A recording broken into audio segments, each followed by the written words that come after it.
Class 6 भाग 4।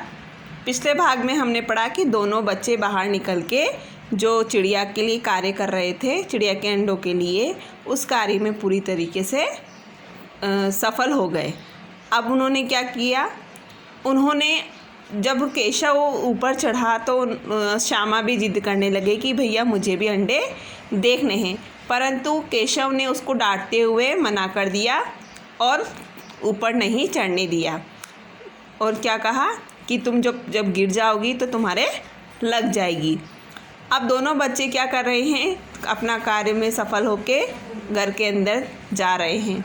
जैसे ही वो अपने कार्य में सफल होते हैं वैसे ही दरवाज़ा खुला देखकर उनकी माँ बाहर आ जाती है। दोनों बच्चों को धूप में देखते हुए दोनों को डांटती है और अंदर ले जाकर सोने के लिए कहती है। दोनों बच्चे अंदर जाकर सो जाते हैं।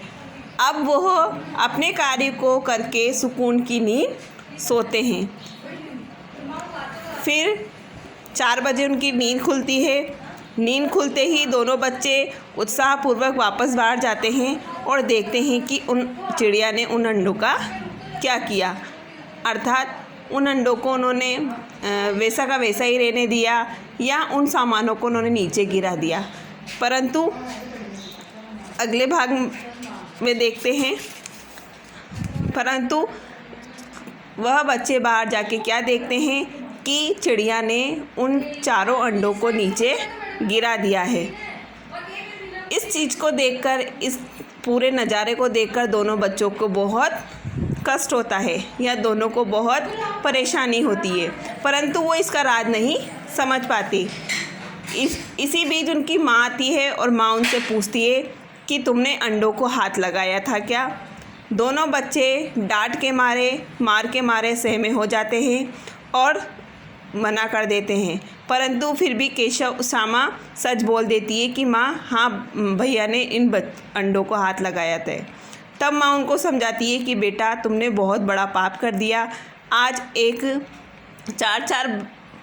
चिड़िया के 4 बच्चों का जो हत्या है उसका पाप अपने सिर पे ले लिया।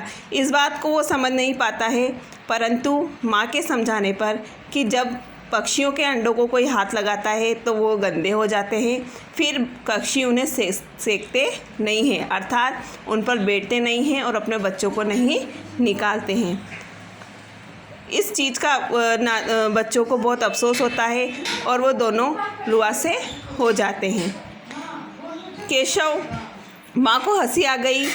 दोनों का जो चेहरा है वो देखकर माँ को हंसी आ जाती है, परंतु अंडों की हिफाजत करने के लिए उनसे जो पाप हुआ है वो उसको अपने आप को शर्मिंदगी या अपने आप को पाप महसूस करते हैं। आज ये पाठ ख़त्म हो गया है।